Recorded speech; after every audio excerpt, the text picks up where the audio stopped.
সৃষ্টির আরম্ভে যজ্ঞের সঙ্গে প্রজার সৃষ্টি করেছেন। কল্প রোগ মুক্ত করে, বৈদ্য কল্প প্রদান করেন, আবার কেউ কায়া কল্প করে। এটা অবশ্য শরীরের ক্ষণিক কল্প।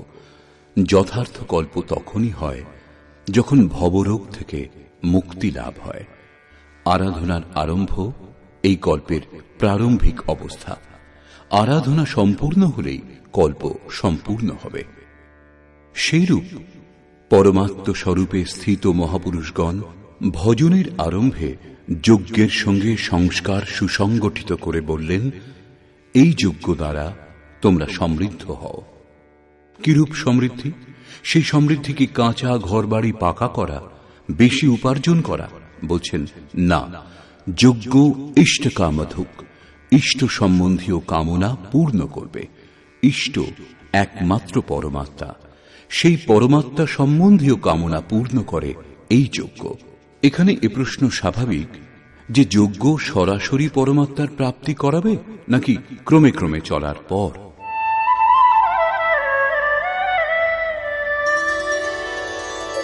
দেবান ভাবয়তানেন তে দেবা ভাবয়ন্তু বহ পরস্পরম ভাবয়ন্তঃ শ্রেয়ঃ পরমবাপ্স্যথ। এই যজ্ঞ দ্বারা দেবতাগণের উন্নতি করো, অর্থাৎ দৈবী সম্পদের বৃদ্ধি করো। সেই দেবতাগণও তোমাদের উন্নত করবেন। এইরূপ পরস্পরের উন্নতি দ্বারা পরম শ্রেয়, যার পর কিছু লাভ করা বাকি থাকবে না, এইরূপ পরম কল্যাণ লাভ করবে। যেমন যেমন আমরা যজ্ঞের অনুষ্ঠান করব, পরে যজ্ঞের অর্থ আরাধনার বিধি হবে, তেমন তেমন হৃদয়ে দৈবী সম্পদ অর্জন হতে থাকবে। পরম দেব এক পরমাত্মা।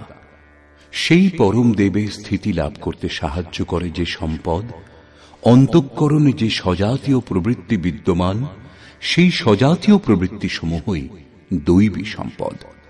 কারণ এদের সাহায্যেই পরম দেবের প্রাপ্তি হয়, সেজন্য দৈবী সম্পদ বলা হয়।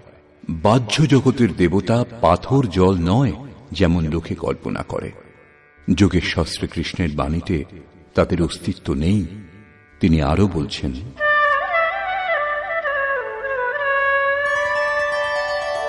ইষ্টান ভোগান নিবো দেবা দাস্যন্তে যজ্ঞভাবিতাঃ তৈর্দত্তান প্রদায়েভ্যো यो ভুঙ্ক্তে স্তেন এব সহ। যজ্ঞ দ্বারা সংবর্ধিত দেবতাগণ অর্থাৎ দৈবী সম্পদ আপনাকে ইষ্টান ভোগান হি দাস্যন্তে। ইষ্ট অর্থাৎ আরাধ্য সম্বন্ধীয় ভোগ প্রদান করবেন, অন্য কিছু নয়। তাই দত্তান, তিনি একমাত্র দাতা। ইষ্ট লাভের অন্য কোনো বিকল্প নেই। এই দৈবী গুণসমূহকে সংবর্ধন না করে যিনি এই স্থিতি ভোগ করেন, তিনি নিশ্চয়ই চোর। যখন লাভ হয়নি তখন তিনি কি উপভোগ করবেন? কিন্তু বলেন অবশ্যই, আমি পূর্ণ তত্ত্বদর্শী।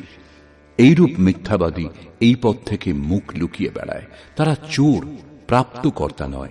কিন্তু যারা লাভ করেছেন তারা কি পেয়েছেন?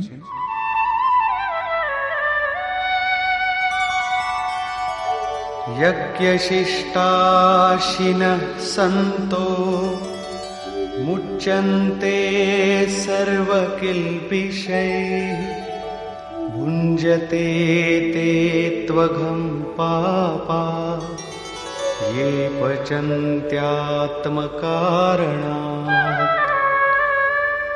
যে সাধু পুরুষগণ যজ্ঞাবশেষ অন্ন গ্রহণ করেন তারা সকল পাপ থেকে মুক্ত হন। দৈবী সম্পদের বৃদ্ধি করতে করতে পরিণামে প্রাপ্তিকালই পূর্তিকাল। যজ্ঞ সম্পূর্ণ হয় যখন, তখন অবশিষ্ট যিনি থাকেন তিনি হলেন ব্রহ্ম। সেই ব্রহ্মই আবার অন্ন। একেই শ্রীকৃষ্ণ অন্যভাবে বললেন, যজ্ঞ শিষ্টামৃত ভুজৌ ইয়ান্তি ব্রহ্ম সনাতনম। যজ্ঞ যার সৃষ্টি করে সেই অসন যিনি গ্রহণ করেন তিনি ব্রহ্মে লীন হন। এখানে তিনি বলছেন, যজ্ঞাবশেষ অসন ব্রহ্ম পীযূষ যিনি পান করেন তিনি সকল পাপ থেকে মুক্ত হন। সাধু ব্যক্তি মুক্ত হন, কিন্তু পাপী যারা, তারা মোহজাত দেহের পোষণের জন্যই অন্ন পাক করে, পাপান্ন গ্রহণ করে। তারা ভজন করে, আরাধনা বুঝে অগ্রসরও হয়, কিন্তু পরিবর্তে কিছু কামনা করে। আত্মকারণাৎ, দেহের এবং এই দেহের সম্বন্ধীয়দের কিছু লাভ হোক। তারা নিশ্চয়ই লাভ করবে, কিন্তু তা ভোগ করবার পর নিজেকে তারা সেখানেই দেখতে পাবে যেখান থেকে ভজন আরম্ভ করেছিল। এর থেকে বেশি ক্ষতি কি হতে পারে? যখন এই দেহটাই নশ্বর, তখন এর সুখ ভোগ কতদিন? তারা আরাধনা করে, কিন্তু পরিবর্তে পাপ গ্রহণ করে। পলটি সুধাতে সঠ বিশলেহি, তা নষ্ট হবে না ঠিক, কিন্তু এগিয়েও যাবে না। সেজন্য শ্রীকৃষ্ণ নিষ্কাম হয়ে কর্ম অর্থাৎ ভজন করবার উপর জোর দিলেন। এখন পর্যন্ত শ্রীকৃষ্ণ বলেছেন যে যজ্ঞ পরম শ্রেয় প্রদান করে এবং মহাপুরুষই তার রচনা করেন। কিন্তু মহাপুরুষ প্রজা রচনার জন্য কেন প্রবৃত্ত হন, এ সম্বন্ধে বলছেন,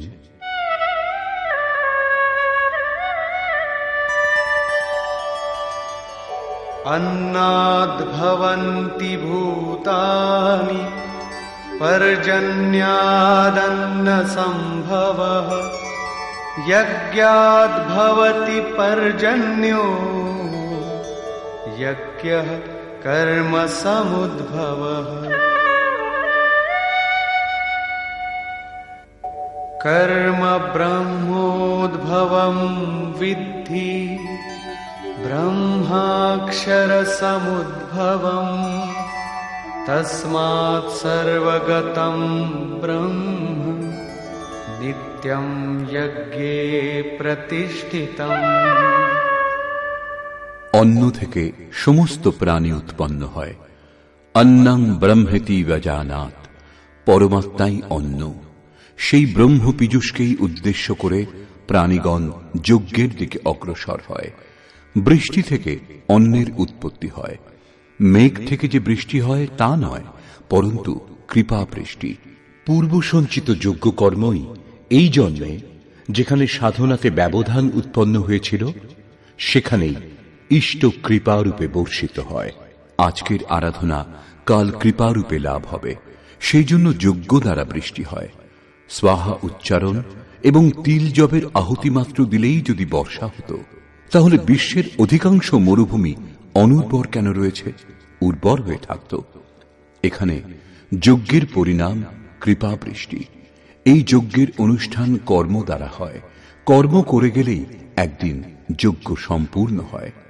সেই কর্ম বেদ থেকে উৎপন্ন জানবে। বেদ হল ব্রহ্মস্থিত মহাপুরুষের বাণী। যে তত্ত্ব অবিদিত তার প্রত্যক্ষ অনুভূতির নাম বেদ, কিছু শ্লোক সংগ্রহ নয়। বেদ অবিনাশী পরমাত্মা থেকে উৎপন্ন হয়েছে জানবে। একথা মহাত্মাগণ বলেছেন, কিন্তু তাঁরা এবং পরমাত্মা ভিন্ন নন। তাঁদের মাধ্যমে অবিনাশী পরমাত্মাই কথা বলেন। সেই জন্যই বেদকে অপৌরুষেয় বলা হয়। মহাপুরুষগণ বেদ পেলেন কোথা থেকে? অবিনাশী পরমাত্মা থেকে বেদের জন্ম হয়েছে। সেই মহাপুরুষগণ এবং তিনি অভিন্ন, তাঁরা যন্ত্রমাত্র। সেই জন্য তাঁদের মাধ্যমে পরমাত্মাই কথা বলেন। কারণ যজ্ঞের অনুষ্ঠান করে যখন মন নিরুদ্ধ হয়, তখনই পরমাত্মাকে জানা যায়। সেই জন্য সর্বব্যাপী পরম অক্ষর পরমাত্মা সর্বদা যজ্ঞেই প্রতিষ্ঠিত। যজ্ঞের অনুষ্ঠানই তাকে লাভ করবার একমাত্র উপায়। এরই উপর ভগবান জোর দিলেন। एवं प्रवर्तितं चक्रं नानुवर्तयति हयः अघायुरिन्द्रियारामो मोघं पार्थ सजीवति।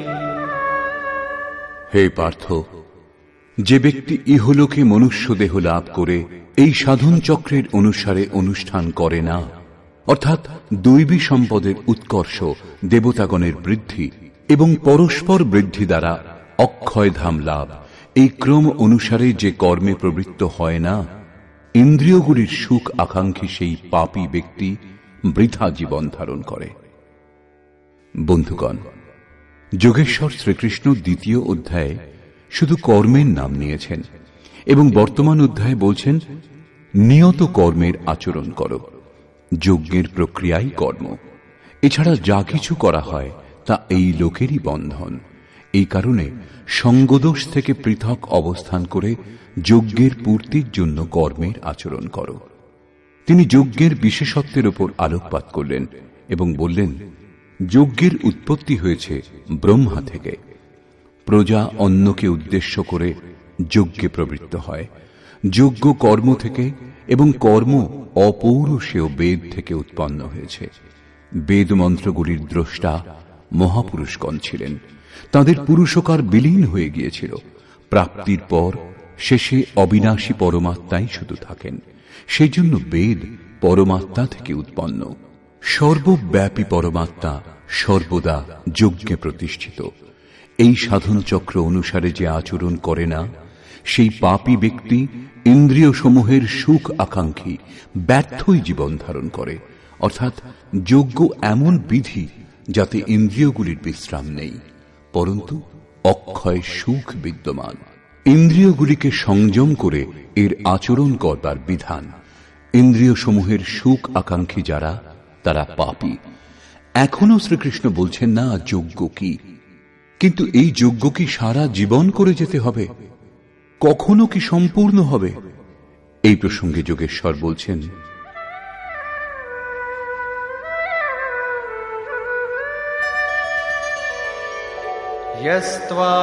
यस्त्वात्मरतिरेव स्यात् आत्मतृप्तश्च मानवः आत्मन्येव च सन्तुष्टः तस्य कार्यं न विद्यते।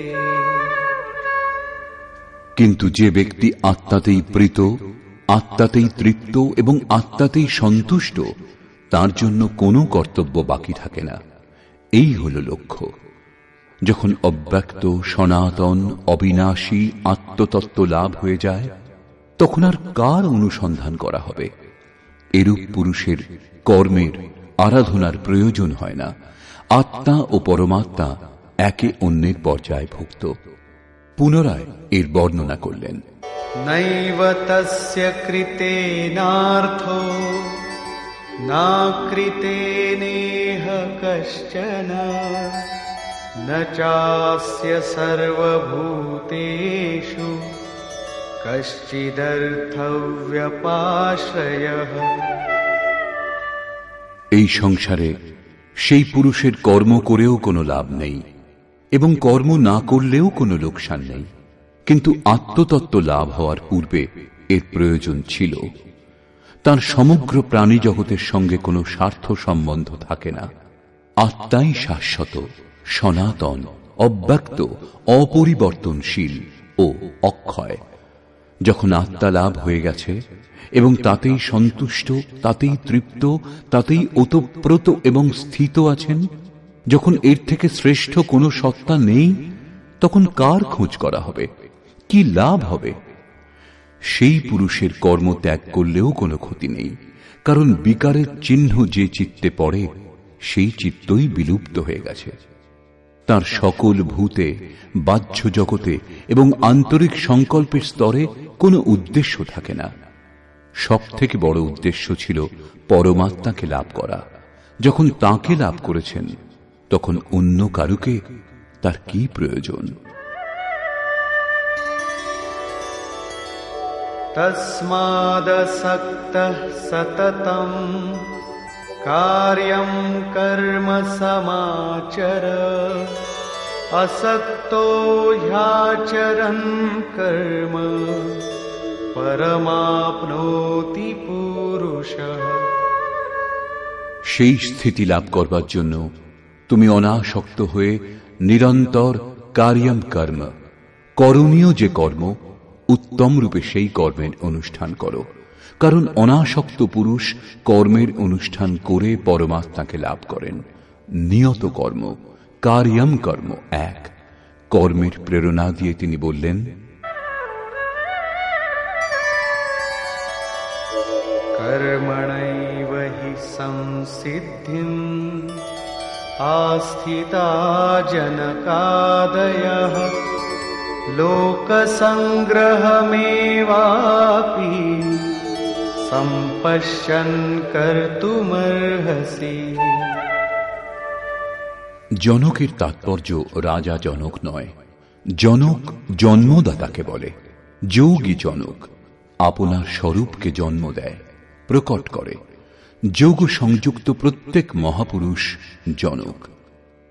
এরূপ যোগ সংযুক্ত বহু ঋষি জনকাদয়, জনক ইত্যাদি জ্ঞানী মহাপুরুষও কর্মণা এব হি সংসিদ্ধিম, কর্ম করেই পরম সিদ্ধি লাভ করেছেন।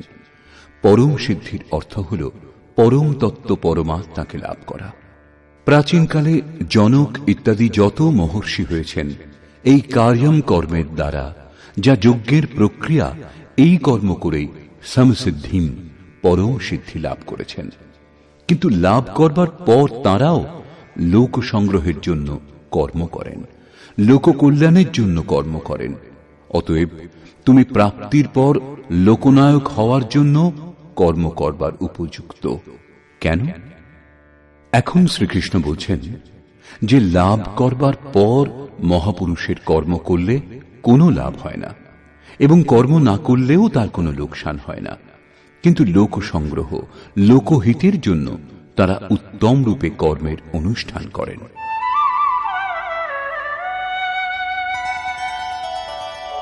यद्यदाचरति श्रेष्ठः तत्तदेवेतरो जनः स यत्प्रमाणं कुरुते लोकस्तदनुवर्तते। শ্রেষ্ঠ ব্যক্তি যা যা আচরণ করেন সাধারণ লোকে তাই অনুকরণ করে।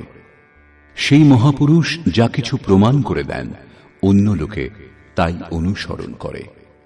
পূর্বে শ্রীকৃষ্ণ স্বরূপে স্থিত আত্মতৃপ্ত মহাপুরুষের অবস্থিতির ওপর আলোকপাত করেছেন।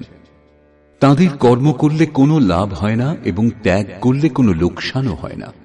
তা সত্ত্বেও জনকাদি উত্তম রূপে কর্মের অনুষ্ঠান করতেন। এখানে শ্রীকৃষ্ণ সেই মহাপুরুষগণের সঙ্গে নিজের তুলনা করেছেন যে তিনিও মহাপুরুষ।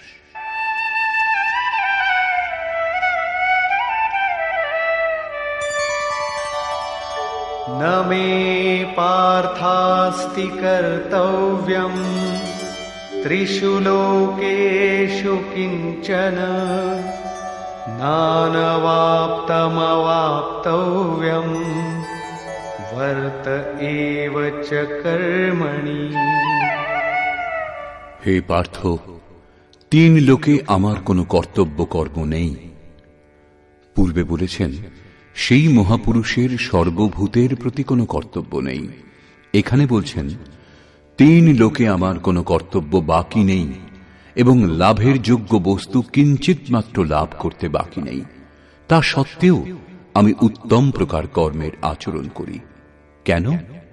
यदि ह्यहं न वर्तेयम् जातु कर्मण्यतन्द्रितः मम वर्त्मानुवर्तन्ते मनुष्याः पार्थ सर्वशः। কারণ যদি আমি সাবধান হয়ে কর্ম না করি তাহলে মনুষ্যগণ আমার অবলম্বিত পথেরই অনুগামী হবে। তাহলে আপনার অনুকরণ কি খারাপ? শ্রীকৃষ্ণ বললেন, হ্যাঁ। उत्सीदेयुरिमे लोका न कुर्यां कर्म चेदहम् संकरस्य च कर्ता स्याम् उपहन्यामि माः प्रजाः। যদি আমি সাবধান হয়ে কর্ম না করি তাহলে এই সকল লোক ভ্রষ্ট হবে এবং আমি সংকরাস্য বর্ণ সংকরের সৃষ্টিকর্তা হব এবং এই সকল প্রজার বিনাশের কারণ হব। স্বরূপে স্থিত মহাপুরুষ সতর্ক হয়ে যদি আরাধনাক্রমে প্রবৃত্ত না থাকেন, তাহলে সমাজ তার অনুকরণ করে ভ্রষ্ট হয়ে যাবে। তিনি না করলেও তার কোনো লোকসান নেই, কারণ তিনি আরাধনা সম্পূর্ণ করে নিবৃত্ত হয়েছেন।